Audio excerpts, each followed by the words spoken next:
स्वस्ति प्रजाभ्यः परिपाल्यन्तां न्यायेन मार्गेण महिषा गौब्राह्मणेभ्यः शुभमस्तु नित्यं लोकः समस्तः सुखिनो भवन्तु। त्वमादिदेवः पुरुषः पुराणस्य त्वमस्य विश्वस्य परं निधानं वेत्तासि वेद्यं च परं च धाम त्वया ततं विश्वमनन्तरूपः वायुर्यमोऽग्निर्वरुणः शशाङ्कः प्रजापतिस्त्वं प्रपितामहश्च नमो नमस्तेस्तु सहस्रकृत्वा पुनश्च भूयोऽपि नमो नमस्ते। नमस्ते श्रीगुरुदेवाय सर्वसिद्धिप्रदायने सर्वमङ्गलरूपाय सर्वानन्दविधायने प्रपन्नपारिजाताय स्तोत्रवेत्रैकपाण्ये ज्ञानमुद्राय कृष्णाय गीतामृतदुहे नमः। वसुदेवसुतं देवं कंसचाणूरमर्दनं देवकी परमानन्दं कृष्णं वन्दे जगद्गुरुं श्रीकृष्णं वन्दे जगद्गुरुम्। ओम नमो भगवते वासुदेवाय ओम नमो भगवते वासुदेवाय ओम नमो भगवते वासुदेवाय ओम नमो भगवते वासुदेवाय ओम नमो भगवते वासुदेवाय ओम नमो भगवते वासुदेवाय ओम नमो भगवते वासुदेवाय ओम नमो भगवते वासुदेवाय ओम नमो भगवते वासुदेवाय ओम नमो भगवते वासुदेवाय ओम नमो भगवते वासुदेवाय ओम नमो भगवते वासुदेवाय। हे नाथ पकड़ लो हाथ मेरा हे नाथ पकड़ लो हाथ मेरा मेरे नाथ पकड़ लो हाथ मेरा मेरे नाथ पकड़ लो हाथ मेरा छूटे न कभी फिर साथ तेरा छूटे न कभी फिर साथ तेरा छूटे न कभी फिर साथ तेरा छूटे न कभी फिर साथ तेरा सुमिरन मैं करूं दिन रात तेरा सुमिरन मैं करूं दिन रात तेरा। ओम नमो भगवते वासुदेवाय ओम नमो भगवते वासुदेवाय ओम नमो भगवते वासुदेवाय ओम नमो भगवते वासुदेवाय ओम नमो भगवते वासुदेवाय ओम नमो भगवते वासुदेवाय ओम नमो भगवते वासुदेवाय ओम नमो भगवते वासुदेवाय ओम नमो भगवते वासुदेवाय ओम नमो भगवते वासुदेवाय ओम नमो भगवते वासुदेवाय ओम नमो भगवते वासुदेवाय ओम नमो भगवते वासुदेवाय ओम नमो भगवते वासुदेवाय ओम नमो भगवते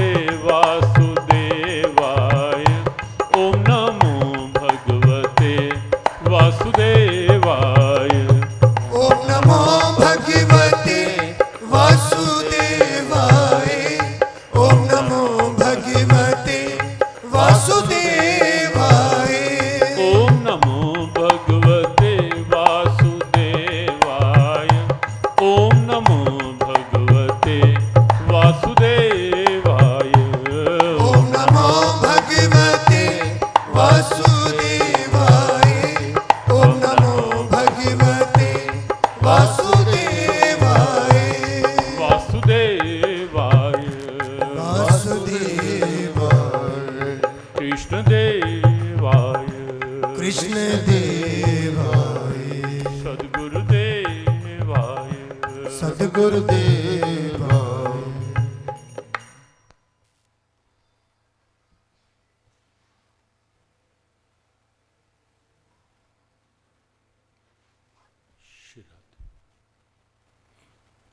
नारायण नारायण नारायण नारायण।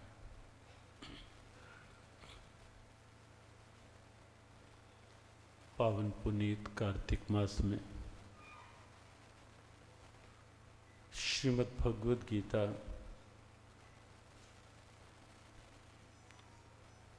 के भक्ति योग 12वें अध्याय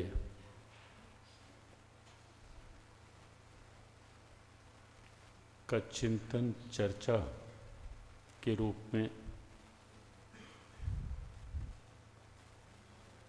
प्रारंभ हो, उससे पूर्व अभी हम श्रीमद् भगवद गीता की भाव भूमिका और भक्ति योग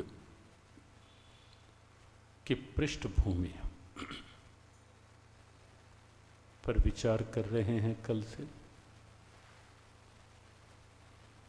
आज हम विधिवत प्रवेश करेंगे अध्याय में, लेकिन फिर से एक दो संकेत करते हुए कि गीता जी में जो 3 योग हैं, कर्म योग, भक्ति योग, ज्ञान योग, उनका बिल्कुल सीधा सीधा संबंध हमारे जीवन से है ही। शरीर क्रिया शक्ति है, उसके लिए गीता ने कर्म योग का विवेचन किया। मन विचार शक्ति है,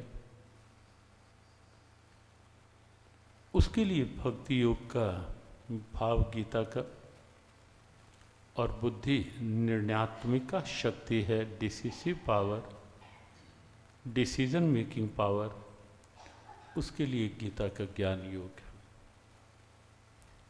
समग्र जीवन विज्ञान है गीता का यह भाव।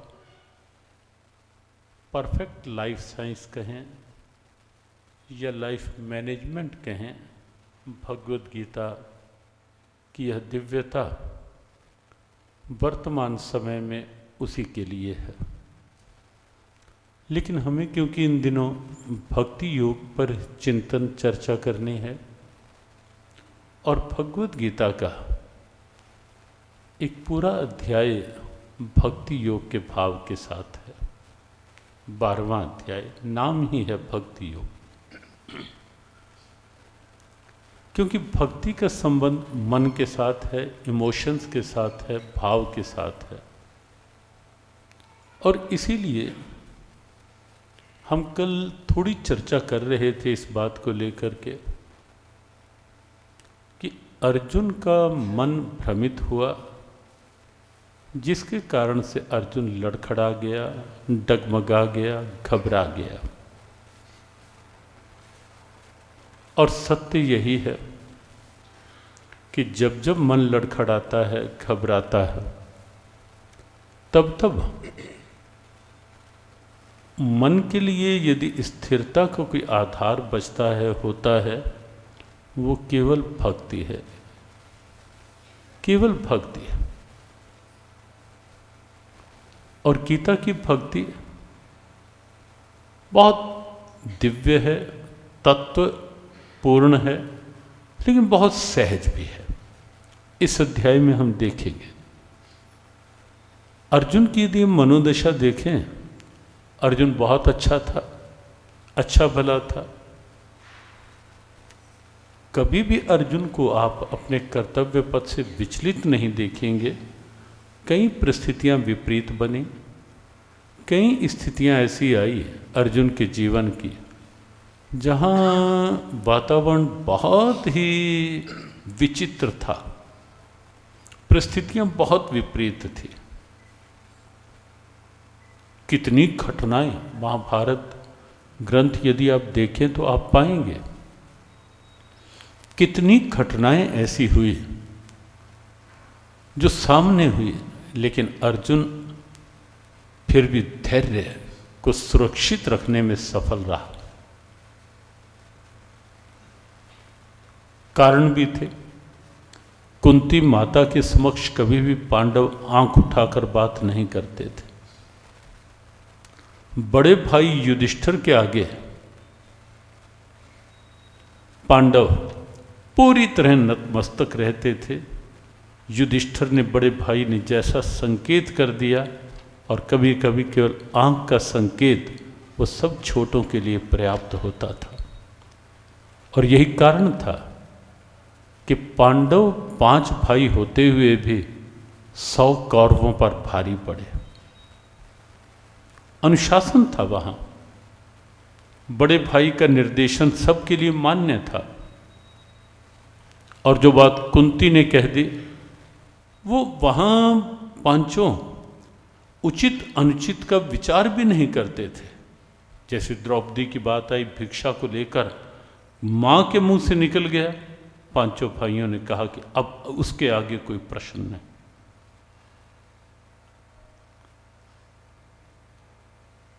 और यही नहीं, उनके जीवन में आधार सार रूप में भगवान कृष्ण के प्रति एक अविचल जो निष्ठा थी। हर समय उनकी श्रद्धा का केंद्र श्री कृष्ण रहते थे। किसी भी परिस्थिति में पांडवों ने भगवान कृष्ण की जो निकटता थी, उनका जो साथ था, उसको भुलाया नहीं, छोड़ा नहीं। हमारी जीवन की विडंबना तो यही होती है ना, कि हम बात बात में भगवान को छोड़ बैठते हैं, भूल जाते हैं। लेकिन पांडव आप देखेंगे, कई परिस्थितियां विपरीत भी बनी तो भी उन्होंने कृष्ण को नहीं छोड़ा। और ये सारे ऐसे पक्ष थे जो मिल करके पांडवों का बल थे, संबल थे। और पांडवों की जैसे 5 अंगुलियां एक मुट्ठी बन जाती हैं, 5 पांडव पूरी तरह एक थे। और सच में जहां अनुशासन का बल है, जहां सद्भावना का बल है, जहां बड़ों के आगे विनम्रता का भाव है और आपस का सद्भाव है, ये 2 बातें, बड़ों के समक्ष जहां विनम्रता का भाव है और जहां आपस का सद्भाव है, ये जीवन की बहुत बड़ी बात होती है। जीवन का एक मजबूत पक्ष है ये, अगर जीवन में आ जाए तो। वरना आप देखें, कौरव 11 अक्षौहिणी सेना, पांडव 7 अक्षौहिणी, बहुत बड़ा अंतर था। लगभग 10.5 लाख के करीब सैन्य बल का अंतर था कौरव और पांडवों में। अगर परिवार की स्थिति देखें तो कौरव 100, पांडव 5, लेकिन तो भी विजय पांडवों के पक्ष की हुई। क्यों? क्योंकि विपरीत पक्ष में होते हुए भी पितामह और द्रोण के पांडवों के मन में उनके प्रति आदर बना रहा कि कोई बात नहीं, ये उनकी मजबूरी है कि उन्हें उस पक्ष में युद्ध करना पड़ रहा है, लेकिन तो भी हमारे कुल के बड़े हैं और हमारे गुरु हैं जिनसे हमने सीखी है विद्या, तो भी निष्ठा उनकी वहीं सुरक्षित रही। जबकि दुर्योधन पक्ष में होते हुए भी पितामह और आचार्य द्रोण के, दुर्योधन की निष्ठा कभी भी मजबूत नहीं रही, संशयों में घिरी रही निष्ठा। ये सारे पक्ष, न आपस का सद्भाव, न बड़ों के प्रति भाव विनम्रता का, और ये सारे पक्ष ऐसे। देखो, केवल बाहर के साधन, बाहर का धन, बाहर के पद, बाहर की स्थितियां, बाहर का वैभव ही हमें बड़ा बनाएगा, आवश्यक नहीं है। वास्तविक बड़प्पन हमारे अंदर का भाव क्या है, हमारे अंदर अहम भरा हुआ है या विनम्रता यहां से बड़प्पन निखरना प्रारंभ होगा। हमारे अंदर सबको साथ लेकर चलने का सद्भाव है या केवल अपनी ईगो, अपनी मैं। ये अंतर अब देखेंगे कौरव पक्ष और पांडव पक्ष में। और इसीलिए भगवत गीता मैनेजमेंट का, हर तरह की मैनेजमेंट का अपने आप में आज विश्व का अनूठा शास्त्र है आज। और बड़े बड़े स्कॉलर्स ये मानने लगे हैं अब कि प्रबंधन मैनेजमेंट में कमियां कहां आती हैं, क्यों आती हैं और कैसे प्रबंधन निखर सकता है, वो गीता के अंदर निहित है। बहुत सी स्थितियां विपरीत बनी, लेकिन तो भी अर्जुन कभी विचलित नहीं होता दिखा। लेकिन यहां कुरुक्षेत्र में महाभारत युद्ध के समय पहली बार अर्जुन का मन घबराने लगा। अर्जुन परेशान हो गया, करूं ना करूं, ये एक ऐसी समस्या थी जो अर्जुन के जीवन में इतनी हावी हो गई कि युद्ध करूं या ना करूं। न चैतद विद्मा कत्रन नो ग्रियो यद्वा जेम यदि वानो जेयो याने हत्वा न जी विशामस ते अवस्थिता प्रमुखे धातराष्ट्र। दूसरे अध्याय का 6वां श्लोक। अर्जुन कहता है, कृष्ण मैं नहीं जानता कि ये लोग हमें जीतेंगे या हम इन्हें जीतेंगे, लेकिन इस पचड़े में हम पड़े ही क्यों कृष्ण। मैं तो इसीलिए निर्णय ही कर चुका हूं कि मैं युद्ध नहीं करूंगा। दुविधा अर्जुन के मन में आ गई।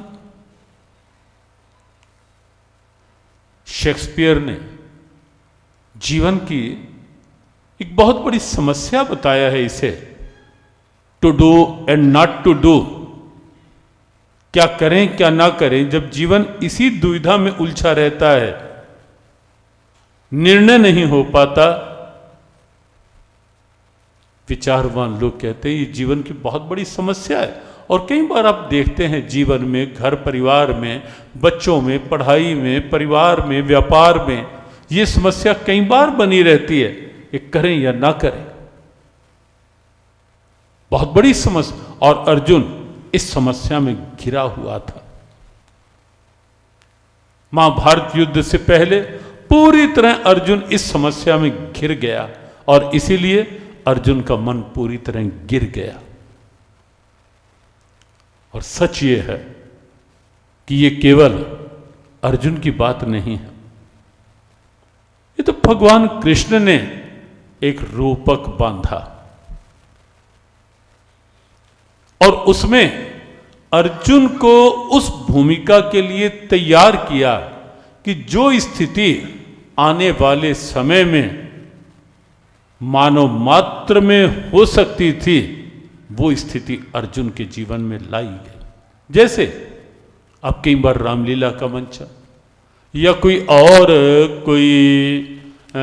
इस ढंग के नाटक होते हैं, वो आप देखते हैं, उसमें जिस पात्र को जो मंचन करना होता है, वो पात्र उस समय लगता है कि बिल्कुल जैसे यही स्थिति सत्य है। और पात्र की कुशलता भी यही होती, जो भी कैरेक्टर सामने होते हैं उनकी कुशलता भी यही होती है कि वो अपने रोल में इतना डूब जाएं, खो जाएं कि लोगों को ये एहसास ना रहे ये कौन। एक बार कहीं ईश्वर चंद्र विद्यासागर देख रहे थे, कोई ऐसा ही नाट्य प्रस्तुति थी और देखते देखते एक कैरेक्टर को अपनी भूमिका निभानी थी, किसी के प्रति कोई ऐसा भाव था जो उचित नहीं था, लेकिन उसने इस ढंग से उस भाव को निभाया कि ईश्वर चंद्र विद्यासागर भी भूल गए कि ये तो केवल नाट्य प्रस्तुति है, वास्तविकता नहीं। और गुस्से में आकर ईश्वर चंद्र विद्यासागर ने अपनी चप्पल उतार कर उसके ऊपर मारनी चाहिए और उसने हाथ जोड़ दिए और बाद में कहा कि मैं धन्य हो गया और मेरी नाट्य प्रस्तुति धन्य हो गई कि ईश्वर चंद्र विद्यासागर जैसा व्यक्तित्व भी ये भूल गया कि ये केवल नाटक है, वास्तविकता नहीं। और वास्तव में पात्र की खूबी यही होती है कि वो इस ढंग से प्रस्तुति करे, वरना मान लो रामलीला के मंचन पे रावण और हनुमान, एक बार किसी ने कहा ऐसा कहीं हुआ भी, रावण और हनुमान जी का मंचन चल रहा था और जिसने हनुमान जी की भूमिका निभानी थी वो अस्वस्थ हो गया और अचानक किसी को कहा कि आज हमारे प्रतिष्ठा का प्रश्न है, तुझे भूमिका निभानी है, और जल्दी जल्दी तैयार किया गया। वो बेचारा पूरा समझ नहीं पाया और जैसे ही रावण ने थोड़ा सा धमकाया ऊंचे स्वर में कि अरे वानर तू कौन, वो तो कांप कर कहने लगा मैं तो अमुक हलवाई हूं भाई, मुझे कुछ नहीं। और सारा बिगड़ गया ना खेल कि भूमिका निभा रहा है और भूमिका में ये याद रह गया, भूमिका निभाते हुए ये क्यों याद रहे कि मैं कौन, उस समय तो मैं हनुमान ही हूं और मुझे अपनी भावनाओं को उसी में उड़ेलना है। लेकिन बिगड़ गया सारा खेल। अर्जुन इस रंगमंच पर जो भगवान कृष्ण ने स्वयं तैयार किया, इस समय उस भूमिका में है जिस भूमिका में भगवान कृष्ण जानते थे कि आने वाले समय में हर व्यक्ति इस दुविधा में कहीं ना कहीं उलझा हुआ दिखाई देगा। ये तनाव अर्जुन के जीवन में आया। भगवान गोविंद जानते थे कि आने वाले समय में सुविधाएं बहुत होंगी, लेकिन हर व्यक्ति कहीं ना कहीं टेंशन, तनाव इसी में घिरा हुआ दिखाई देगा। फिर अर्जुन के जीवन में दबाव, स्ट्रेस आया। टेंशन के बाद अर्जुन टेंस हुआ, स्ट्रेस हुआ, धीरे धीरे डिप्रेशन में चला गया, विषाद, और पहला अध्याय अर्जुन विषाद योग बन गया।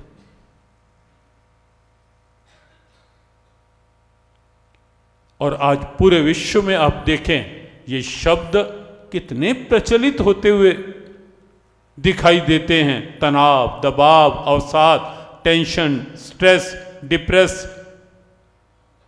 ये सब आम होता जा रहा है।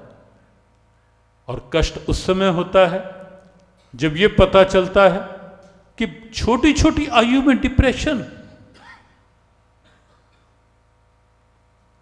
बच्चों में डिप्रेशन, युवाओं में डिप्रेशन, और वह भी भारत में।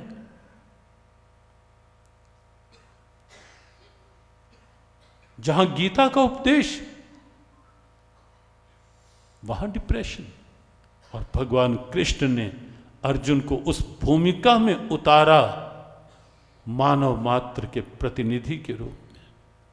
और सत्य ये है कि भगवत गीता एक ऐसा ग्रंथ है जो केवल अर्जुन के लिए नहीं, बिना जाति, वर्ग, वर्ण, देश, काल, पात्र, किसी भेदभाव के मानव मात्र के जीवन की कहानी है गीता।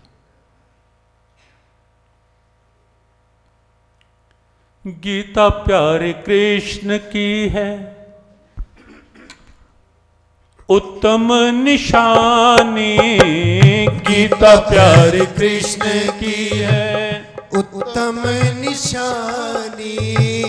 हरि इसमें है मानव जीवन की कहानी, भरी इसमें है मानव जीवन की कहानी। भरी इसमें है मानव जीवन की कहानी, भरी इसमें है मानव जीवन की कहानी। अर्जुन के बहाने प्रभु ने सबको उबारा, अर्जुन के बहाने प्रभु ने सबको उबारा। अर्जुन अर्जुन के बहाने प्रभु ने सबको उबारा। अर्जुन के बहाने प्रभु ने सबको उबारा। श्याम जी की वाणी दिखे श्याम का नजारा। श्याम जी की वाणी दिखे श्याम का नजारा। गीता जी का ज्ञान जैसे अमृत की धारा। गीता जी का ज्ञान जैसे अमृत की धारा। गीता जी का ज्ञान जैसे अमृत की धारा। गीता जी का ज्ञान जैसे अमृत की धारा।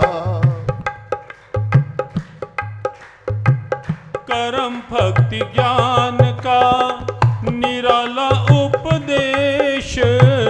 कर्म भक्ति ज्ञान का निराला उपदेश। कर्म भक्ति ज्ञान का निराला उपदेश। कर्म भक्ति ज्ञान का निराला उपदेश। जीवन में लाओ मिटे सारे कलेश। जीवन में लाओ मिटे सारे कलेश। गीता के श्लोक हरते दुख शोक सारा। गीता के श्लोक हरते दुख शोक सारा। गीता के श्लोक हरते दुख शोक सारा। गीता के श्लोक हरते दुख शोक सारा। श्याम जी की वाणी दिखे श्याम का नजारा। श्याम जी की वाणी दिखे श्याम का नजारा। गीता जी का ज्ञान जैसे अमृत की धारा। गीता जी का ज्ञान जैसे अमृत की धारा। गिरते हुओं को उठाती है गीता। गिरते हुओं को उठाती है गीता। जीवन को जीवन बनाती है गीता। जीवन को जीवन बनाती है गीता। जिसने पढ़ी गीता उसने जीवन संवारा। जिसने पढ़ी गीता उसने जीवन संवारा। जिसने पढ़ी गीता उसने जीवन संवारा। जिसने पढ़ी गीता उसने जीवन संवारा। पढ़ो गीता सुनो गीता गीता अपनाओ। पढ़ो गीता सुनो गीता गीता अपनाओ। पढ़ो गीता सुनो गीता गीता अपनाओ। पढ़ो गीता सुनो गीता गीता अपनाओ। जियो गीता का आह्वान ही एक है। गीता पढ़ो आगे बढ़ो। गीता सुनो जीवन का सही मार्ग चुनो। गीता अपनाओ जीवन में परम सुख पाओ। और यहां एक वाक्य में जियो गीता का यह आह्वान। पढ़ो गीता सुनो गीता गीता अपनाओ। पढ़ो गीता सुनो गीता गीता अपनाओ। जीवन का मीठा गीत गीता को बनाओ। जीवन का मीठा गीत गीता को बनाओ।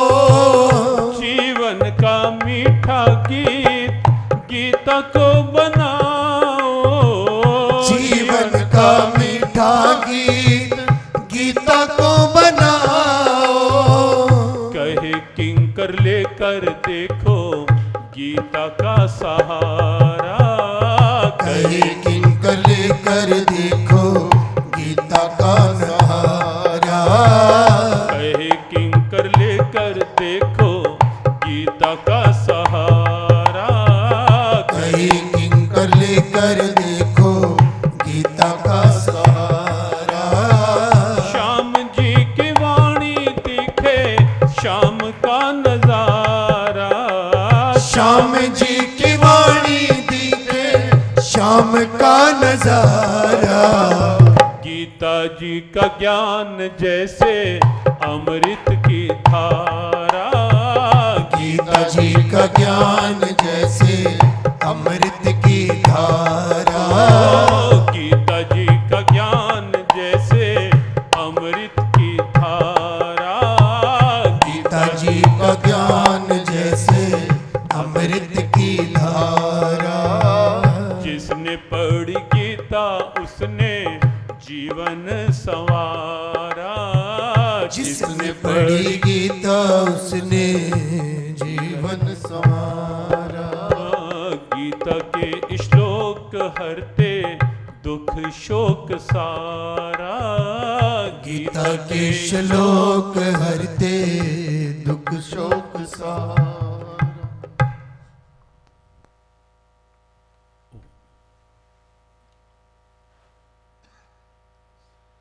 अर्जुन निमित्त है, लेकिन उस भूमिका में अर्जुन की विशिष्टता यह है, अर्जुन का ध्यान प्रभु में लगा रहा। दुविधा के क्षणों में, अशांति के क्षणों में,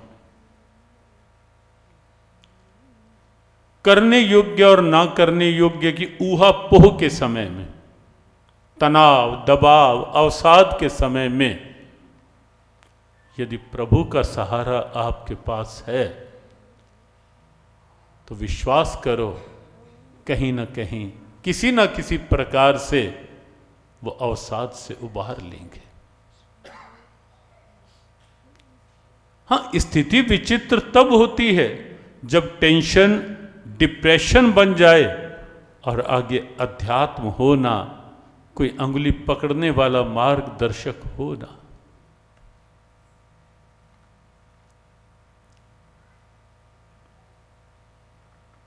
शेक्सपियर की बात आज चली कि शेक्सपियर ने जीवन की समस्या को लिया कि to do and not to do is the problem. Shakespeare ने, पढ़े लिखे लोग जानते हैं कि विश्व के बड़े अच्छे साहित्यकारों में,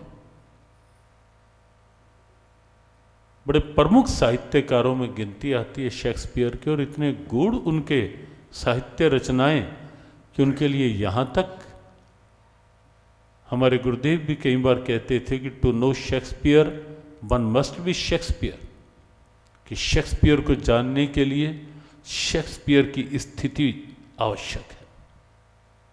इतने गहरे दार्शनिक थे शेक्सपियर। उन्होंने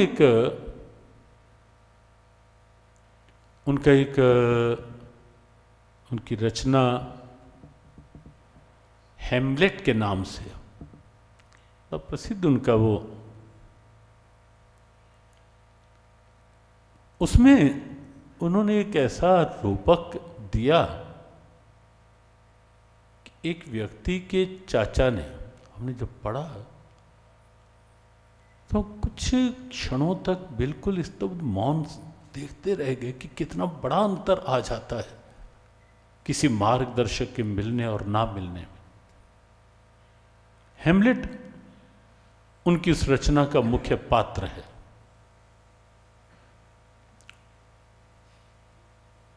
और उस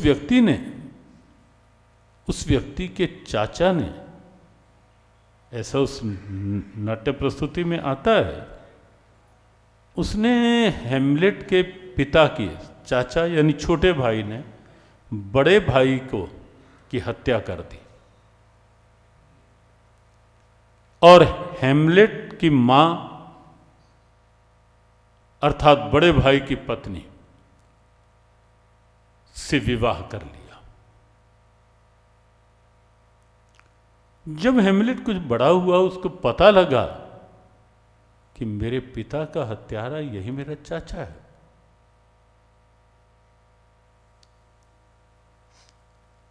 ये प्रेरणा की बात, और यहां थोड़ा तुलना के भाव में स्मरण हो आया,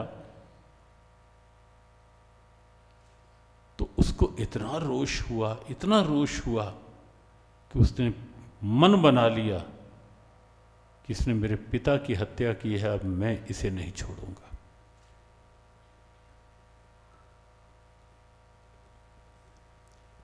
यद्यपि ऐसा नहीं कि मां की उस समय कोई सहमति थी उस हत्या में हेमलेट की। कई बार ऐसा होता है कि सहमति से कोई ऐसा करवाया गया हो, ऐसा नहीं था। लेकिन जब हेमलेट तैयार हो गया चाचा की हत्या करने के लिए, और एकदम पता लगा उसकी मां को, और वो निकल रहा था हत्या के लिए, मां ने रोका, कहा कि जो पुरानी घटना घटनी थी घट गई, अब तू इसे भी मारकर मुझे क्यों विधवा बनाता है।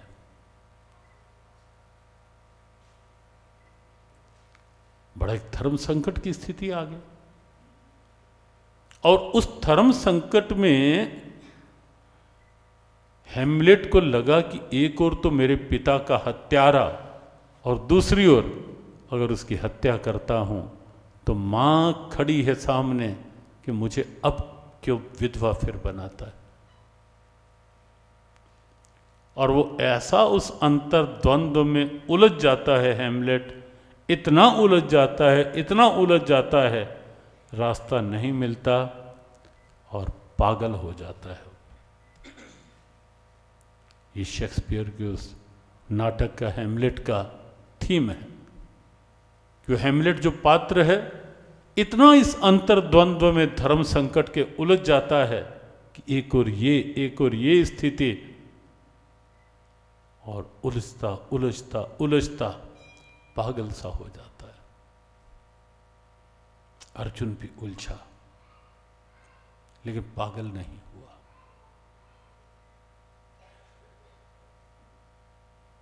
विश्व में आज भौतिकवादी विकास चरम पर है,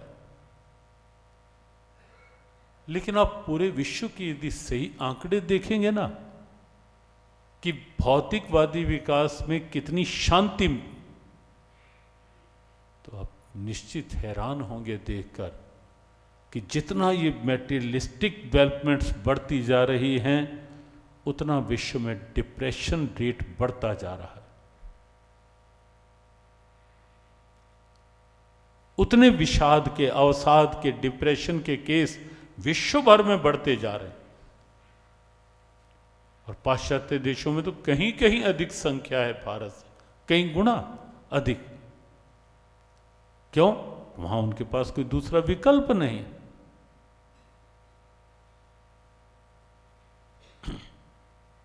लेकिन यहां क्योंकि गीता के कृष्ण ने स्वयं ऐसी स्थिति बनाई थी यहां भूमिका, और इसीलिए जब अर्जुन विषाद में आता है तो अर्जुन के अंदर की चेतना जगती है थोड़ी सी, और वो जागी हुई चेतना उस विषाद के क्षण में भी अर्जुन को भगवान कृष्ण के चरणों में गिरा देती है।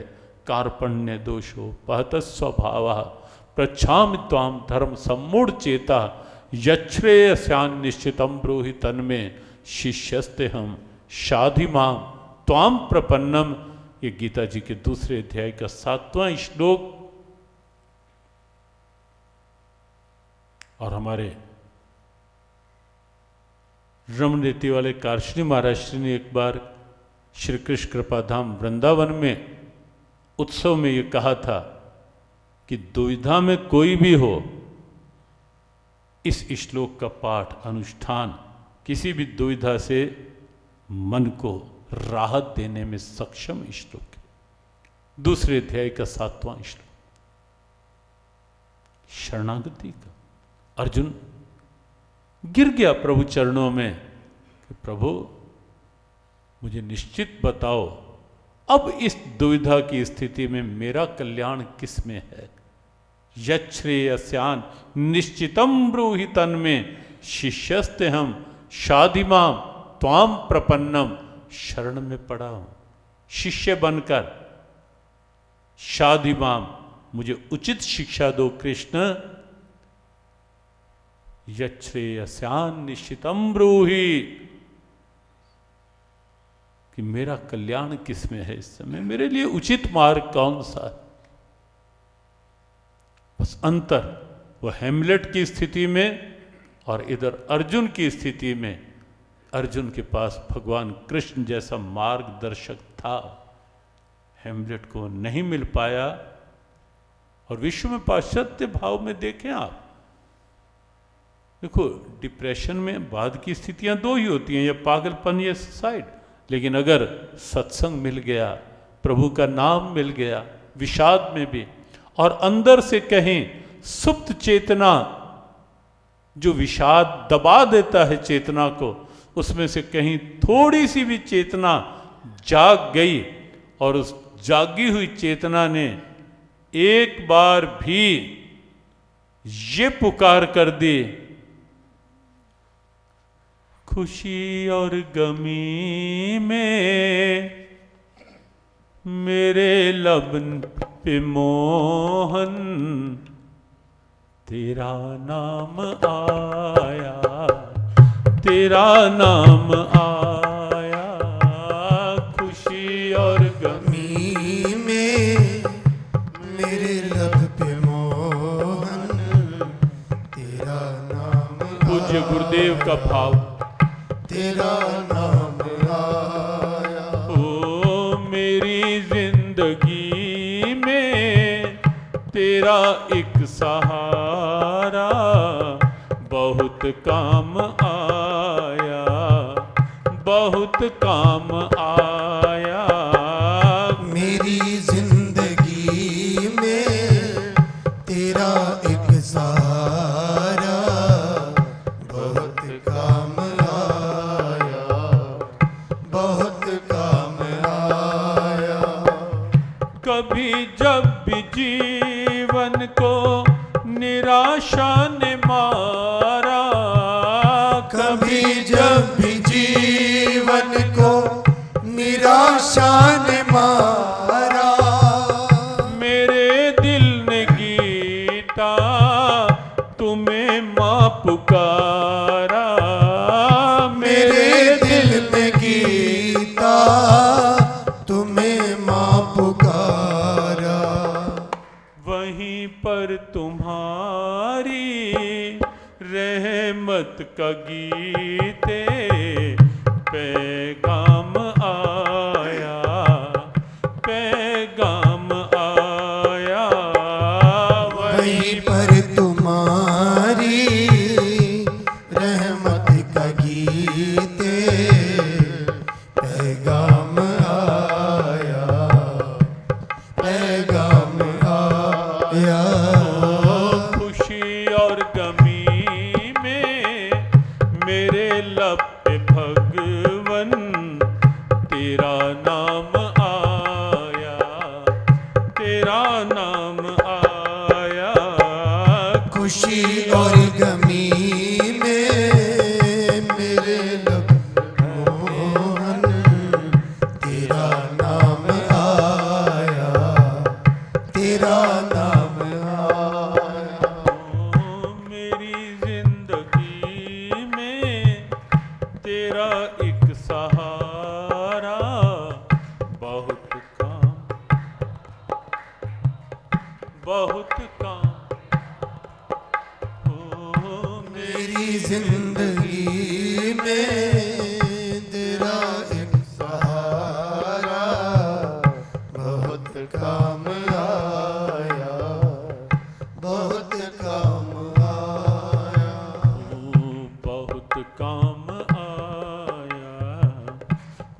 काम आया, बहुत काम आया, बहुत काम आया।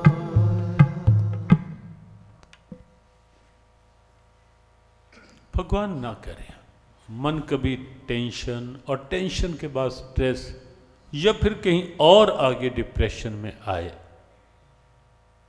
लेकिन संयोग कभी हो जाए ऐसा भगवान कुछ परिस्थितियों वश, तो बस इतना सा ध्यान रखना कि चेतना पूरी तरह सो न जाए, कहीं जागी हुई चेतना उस समय प्रभु का दामन पकड़ ले। मन ही गिरता है और मन को ही उठाना है। गीता का भक्ति योग उसी के लिए है।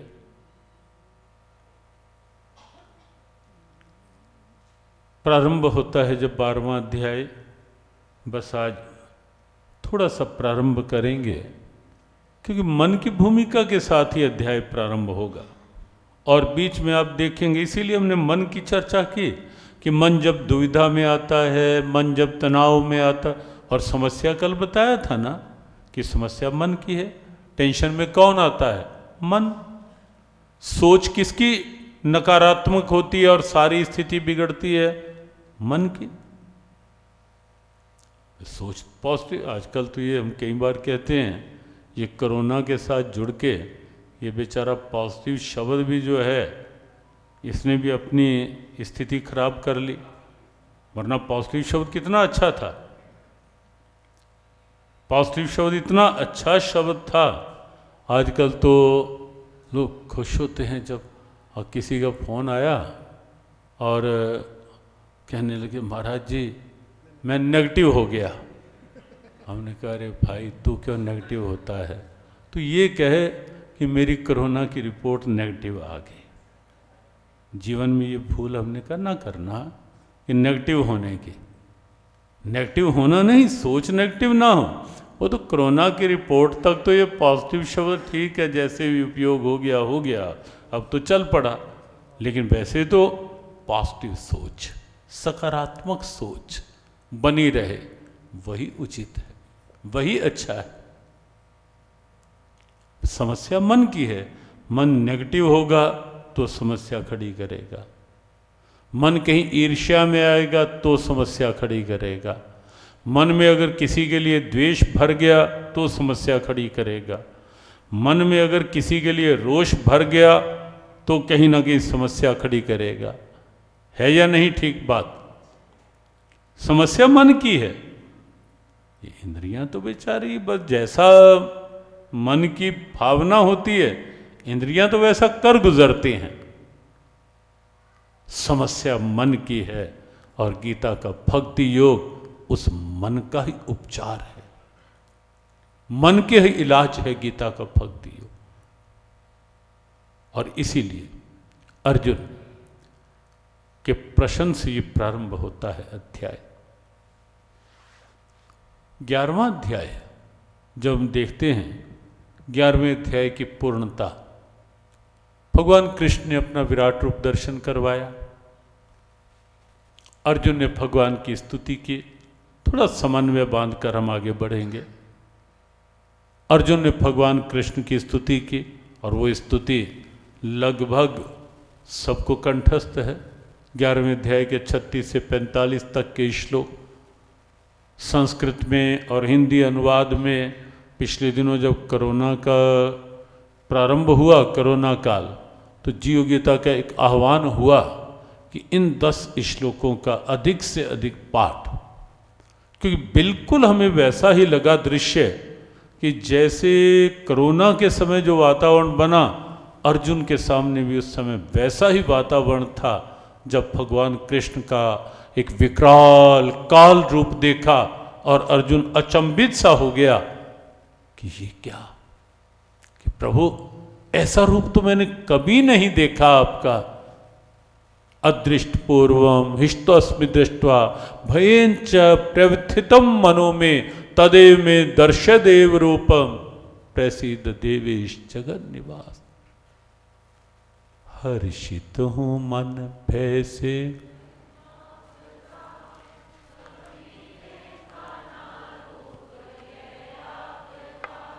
मुझे रूप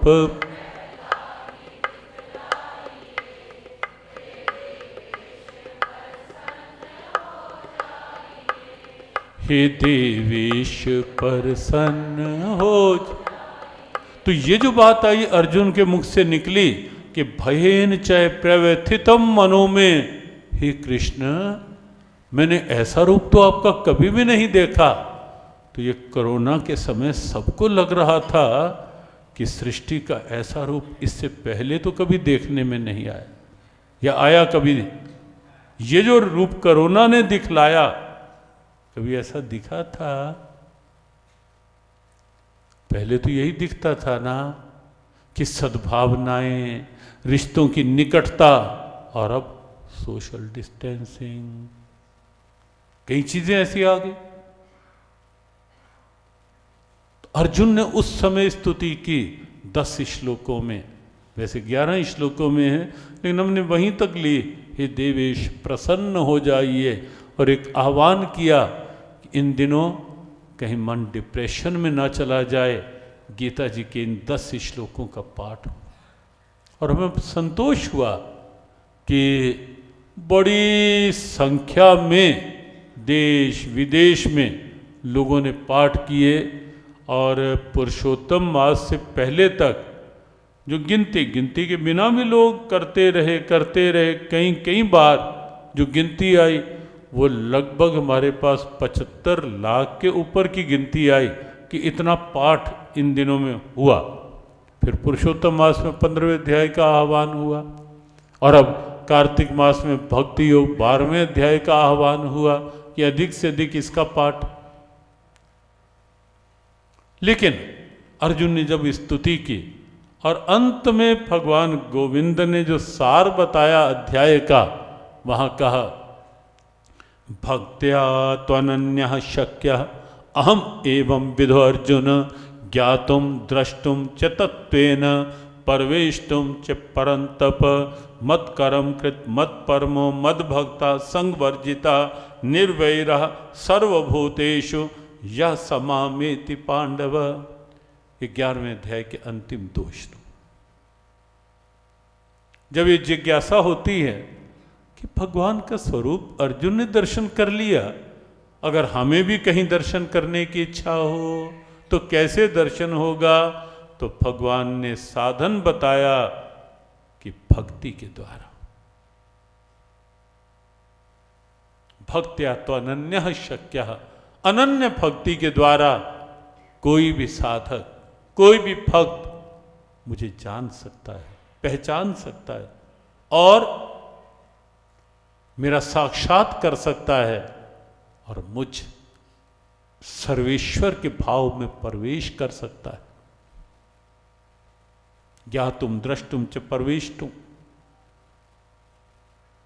और आगे कहा पार्थ, सीधी सीधी बात, भक्ति क्या?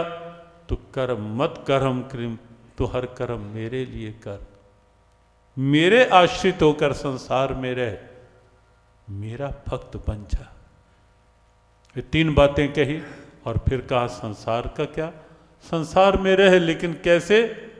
आसक्ति रहित होकर, क्योंकि आसक्ति प्रभु में जब होगी, इस अध्याय में आगे आएगा, तो भक्ति बन जाएगी।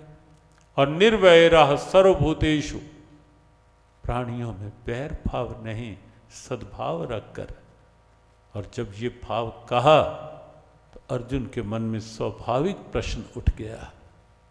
जहां से 12वां अध्याय भक्ति योग प्रारंभ हुआ कि अनन्य भक्ति, कहीं ज्ञान की बात, कहीं अव्यक्त की बात, कहीं फिर व्यक्त होने की बात, कहीं निर्गुण निराकार की बात, कहीं सगुण साकार की बात। अर्जुन को लगा कि कृष्ण ये तो दुविधा सी बनती जा रही है। और तब अर्जुन प्रश्न लेकर के उपस्थित होते हैं भगवान कृष्ण के समक्ष, और वही प्रश्न श्री गीता जी के भक्ति योग 12वें अध्याय का प्रथम श्लोक बन जाता है एवं सततयुक्ता ये भक्तस्त्वां पर्युपासते ये चाप्यक्षरमव्यक्तम तेषां के योगवित्तमः।